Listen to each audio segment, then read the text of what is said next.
Today we're going to be looking at some more Calculus 2 practice problems, in this video focusing on trig sub. Now, some people consider this to be the hardest section of the integration of Calculus 2, and while it is a very lengthy process, it is just a bunch of not too crazy steps. We're going to need to rely on our knowledge of both the inverse trig integrals from one of the first videos in this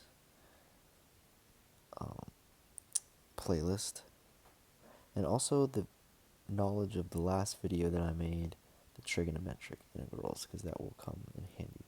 So you don't need to know what the integrals actually become, you just need to be able to recognize that, for example, this one is arcsine, and this one is tangent, and this one is secant, or inverse secant, and inverse tangent, and inverse sine. And the reason why you need to know those is because, well, I'll just get started right with the process. They're asking you to find the indefinite integral. So we can't do much with this integral because if we call u the inside composite function, x squared minus 25, we don't have a du, and we don't really have that many options.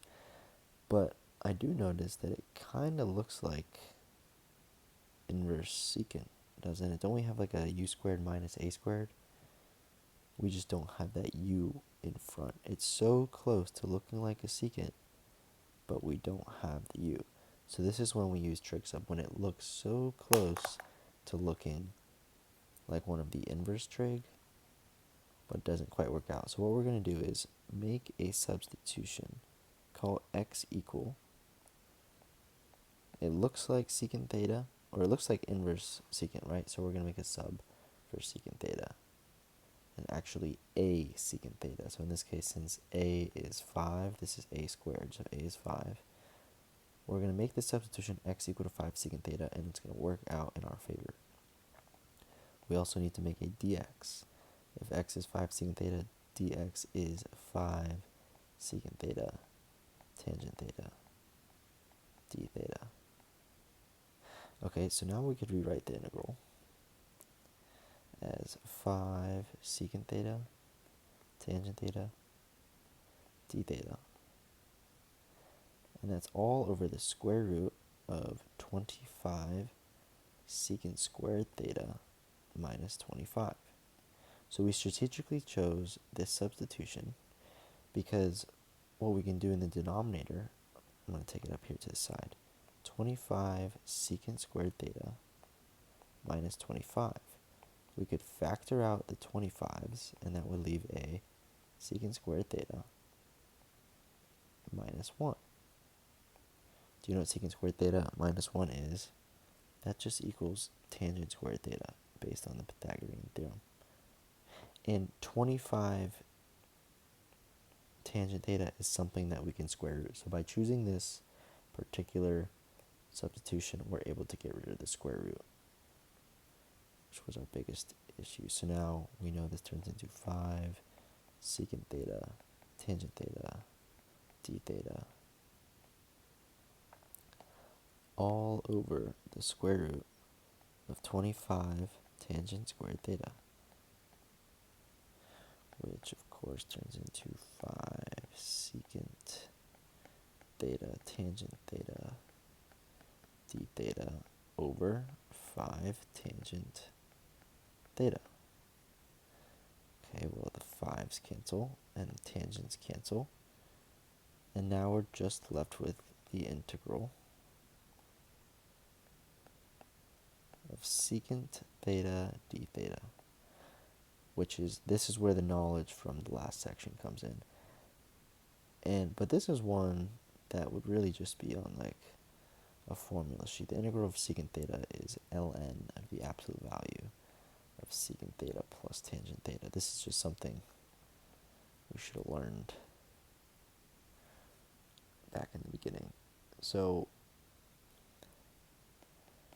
here's the issue though, is that this is not the answer, because we started with a function of x, our answer should surely be a function of x. So how are we going how are we going to relate theta back to x? Well, it all depends on what we started with right here. Can't we make a triangle with some theta? And do we know anything about the sides of these triangles? Well, we know that x equals 5 secant theta, which means secant theta equals x over 5. And secant theta is 1 over cosine, right? And cosine is adjacent over hypotenuse, so secant theta is hypotenuse over adjacent. Or some people call it r over x, right? Instead of x over r for cosine. So that means the hypotenuse is going to be x, the adjacent side to the angle is going to be 5. We can use Pythagorean's theorem to find this side. It's just going to be the square root of x squared minus 25. Does this look familiar to you? That third side of the triangle is always going to be what you were like trying to get rid of in the first place. Okay, so you might say, why do we need to know that? Well, we need to know that because we need to get rid of this secant theta. Well, we already know what secant theta is. Secant theta was x over 5, right? We said that here. But we needed to make the triangle to figure out what tangent of theta is. Tangent of theta is the opposite of the triangle over the adjacent of the triangle. So it would be square root of x squared minus 25 over 5. So our final answer is the natural log, the absolute value of x over 5 plus square root of x squared minus 25 over 5. So trig sub's really not too bad. It's just a lot of steps. And there might be a hard integral. You might get stuck. But with this next problem, it's the same exact problem, except I changed it to a plus. So what does that mean for our integral, though? Well, if we were starting from scratch, I know I couldn't do a u sub, but I'm thinking I still need a sub. So I'm going to check and see, does that really look like any of these? Well, it kind of looks like the middle one, right? I have like an x or a u squared and an a squared there. This should have been a u squared here. Isn't that what we had in the here? It's like so close to being a u squared over a squared if it wasn't for that square root. So it's in that instance where we have a trig sub. So it's so close to an inverse tan. So we're going to do a sub for tan, right? And then since a is 25, we have a 5, right? And we already know dx is going to be 5 secant squared theta, d theta. So just by changing that sign, it changes to a whole different integral. This becomes 5 secant squared theta, d theta over the square root. Let's see, what is the square root of 25 tangent squared theta plus 25? Well, you could factor out the 25s and be left with a tangent squared theta plus 1. And we know that is secant squared theta, which is something we can square root. This becomes 5 secant theta, right? So this was 25 secant squared theta, which is 5 secant squared theta over secant theta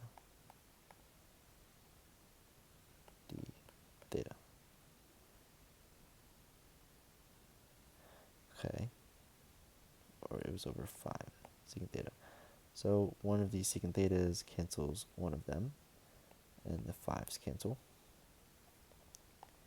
And we're left with, again, the integral of secant theta d theta, which we know turns into natural log the absolute value of secant theta plus tangent theta plus c. So it ended up being the same integral just by coincidence, but the triangle is going to be different now, because now tangent theta is we know x equals 5 tangent theta. So x over 5 equals tangent theta. And tangent theta is opposite over adjacent. So that means the opposite to the angle is x, and the adjacent to the angle is 5. That means we can figure out what the hypotenuse is. It's just going to be x squared plus 25. And remember, that is what we started with.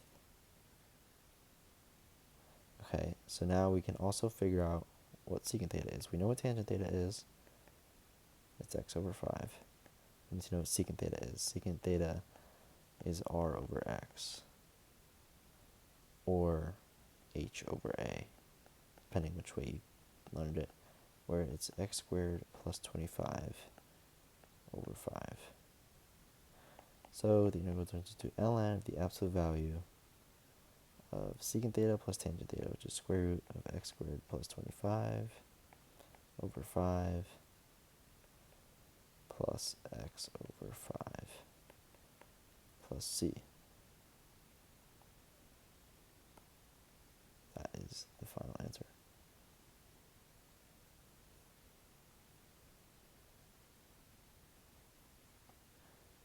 Okay, so it ended up being the same answer almost, except instead of being an x squared minus 25, it became a plus 25. And now we're going to look at this problem. So at the end of the inverse trig video, we looked at completing the square to kind of simplify a bit. Isn't x squared plus 4x plus 4 equal to x plus 2 squared? And we have x squared plus 4x plus 8. But isn't that just x squared plus 4x plus 4 plus 4? So isn't it just x plus 2 squared plus 4? Okay, so we could rewrite this as x dx over the square root of x plus 4 squared plus 4. Now let's do a u sub to kind of clean it up a bit. Let's get rid of that x plus 4. We're also going to need to do a change of variables like we did a while ago. Call it u minus 4.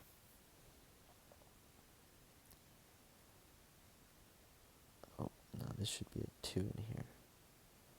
X plus 2 squared, not x plus 4 squared. So u is x plus 2. And that means x is u minus 2. So we could rewrite this as now the integral of u minus 2 over the square root of u squared plus 4. Now we could split it into two integrals, u over the square root of u squared minus 4 plus 4, not minus 4, and minus 2 integrals of du over the square root of u squared plus 4. Right, so this one on the left is just an easy u sub, and the one on the right, it's like so close to looking like an inverse tan, doesn't it? Because we have like a squared plus u squared on the bottom, right? Except it's under a square root, so that's the issue. So it looks so close to an inverse tan. So we know we're going to make a tangent theta sub. And if we put a 2 there, then when we square it, we're able to pull out the 4. We also need to get rid of dx.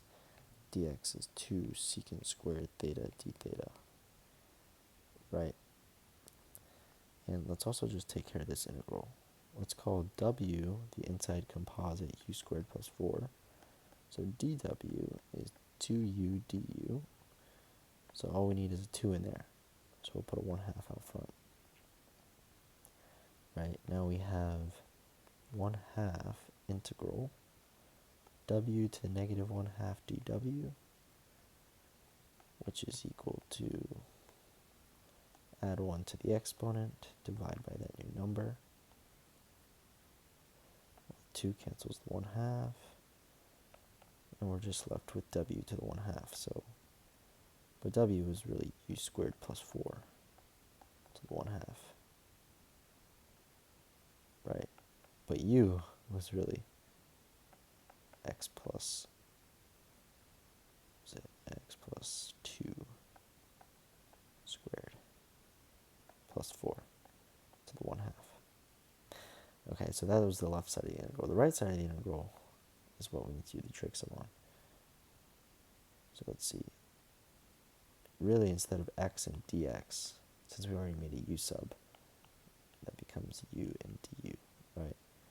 So now it becomes, this right side becomes -2 integral of 2 secant squared theta d theta all over the square root of u squared, which is 4 tangent squared theta, plus 4. So you should see the pattern. Let's see. 4 tangent squared theta plus 4. Factor out the 4's and you get tangent squared theta plus 1. And we know that turns to secant squared theta. And then we can evaluate the square root. Nope, we got rid of the square. So 2 secant theta. Okay, so now this is -2 integral 2 secant squared theta d theta all over 2 secant theta. So a little bit of cancellation here. 2 cancels the 2. Secant theta cancels the square secant theta on top. And you're left with -2 secant theta d theta, which we know becomes -2 ln the absolute value of secant theta plus tangent theta, right? So we had a -2 ln the absolute value of secant theta plus tangent theta. But we got to get rid of those thetas using the triangle like last time. So let's draw the triangle. Let's relate theta to u. Well, u over 2 is tangent theta, right? Tangent theta equals u over 2. So the u's there and the 2's there, and this becomes u squared plus 4, which was what we started with over here. Okay, and we can also tell what secant theta is. It's h over a, or square root of u squared plus 4. Say u. Rewrite it better. Square root of u squared plus 4 over a, which is 2. So now we have tangent theta and we have secant theta based off that triangle. So let's plug them in. -2 ln. Secant theta was the square root of u squared plus 4 over 2. And tangent theta was u over 2. Now that we're done with the integrations, we can have our c. Finally, let's plug back in that function of u. Wasn't u just equal to, where is it? There it is, x plus 2. So u squared is x plus 2 squared plus 4 over 2 plus x plus 2 over 2 plus c. So that one was a kind of rough one. But it's the same process, to recap. Besides all the algebra we had to do at first of splitting into 2 integrals, focusing on this right integral, it looks like an arctan, except it has a square root. So we're making the substitution for an atan. We get rid of our du as well. Then we evaluate the trigonometric integral we have here, which we are good at from last video. Although the last 3 haven't even been trigonometric integrals, they've just turned into that secant theta. So hopefully in this next one we can get some practice with that. Then we just use a triangle to figure out what theta is, or any trigonometric function of theta is. So finally, let's look at this problem. Right, so we have x squared over 9 minus x squared. So does it kind of look like something we know? Well, it almost looks like arc sine. We have an a squared minus a u squared on the bottom, right?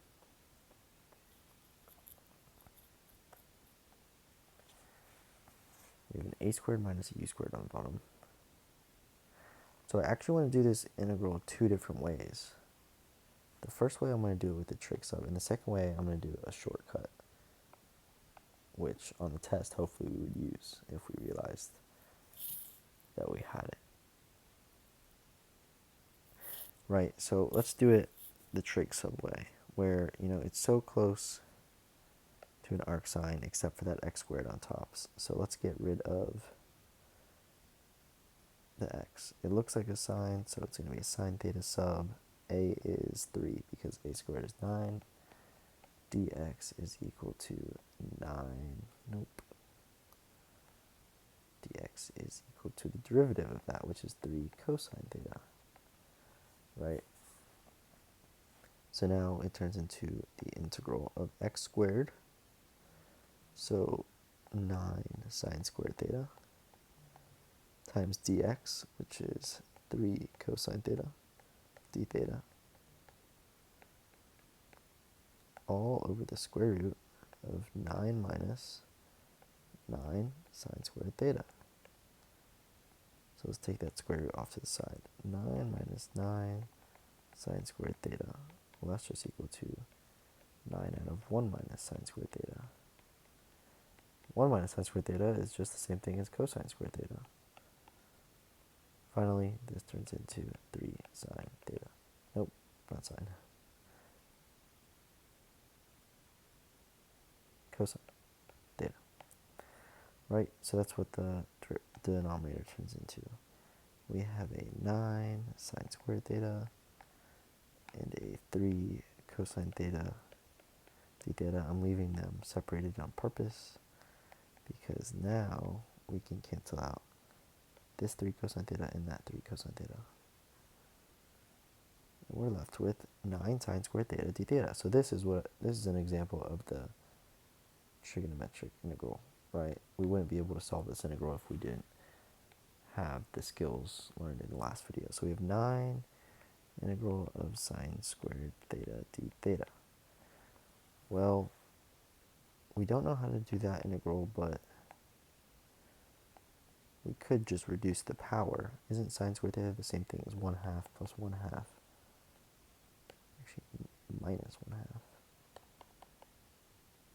Cosine of 2 theta d theta, something like that, yeah. And 9, when you integrate 1/2 with respect to theta, you get 1/2 theta. Interesting. And when you integrate cosine of 2 theta, you're going to get a sine of 2 theta. And instead of 1/2, we're going to have a 1/4 out front. That way, when we take the derivative of sine of 2 theta, right, an extra 2 is brought out, and the 2 and the 2 and the 4 make it 1/2. We did integrate correctly. Are we done? Almost. We just have to get rid of those thetas. So let's see. Let's draw a triangle. Make theta any angle. We said that x was equal to 3 sine theta, which means x over 3 equals sine theta. And sine theta is y over r or o over h, depending on the way you learned it. So that would mean that opposite to the angle is an x. The hypotenuse is 3, which means that the third side is 9 minus x squared, which, remember, always shows up there. Okay, and we need sine of 2 theta based on this triangle. Well, that's tricky.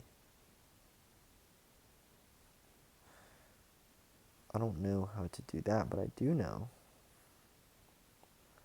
that we can break sine of 2 theta into 2 sine theta cosine theta. And we do know what sine theta is, and we do know what cosine theta is. Cosine theta is a over h, which is square root of 9 minus x squared over 3. So we know sine theta here, x over 3. We know cosine theta, which means we do know sine of 2 theta. Also, right here, we need theta, and we can find theta from right here. If sine theta equals x over 3, theta is just the inverse sine of x over 3. So we have finally gotten rid of all the thetas. It's a bit tricky, but we finally got rid of all the thetas. We got rid of the theta, we got rid of the sine theta, we got rid of the cosine theta. The cosine theta was over here. So let's just plug that all in. Our theta was the inverse sine of x over 3, right? I'm going off of this formula right here now, or this equation, minus 1/4. But remember, that turned into 2 sine theta, which is x over 3, and cosine theta, which is 9 minus x squared over 3. Okay, so almost done. We could also distribute that 9. 9 halves inverse sine x over 3 minus 1/2. Well, let's see. This 3 and this 3 on the bottom make a 9, right? But that's going to cancel with the 9 that we're distributing in. So we're just left with this right here, the 2 and the negative 1/4 that make a negative 1/2. And then we still have that x and that 9 minus x squared and a plus c. So you could get different answers depending on how you chose to solve for theta and how you set up your triangle, but this should be an equivalent answer. So trig sub is hard. The conclusion of this video is that trig sub is hard, but there's a process to it, and it's a good refresher. You need to have a good background of trig and trigonometric integrals and trig identities. So those are how you do the trig substitutions.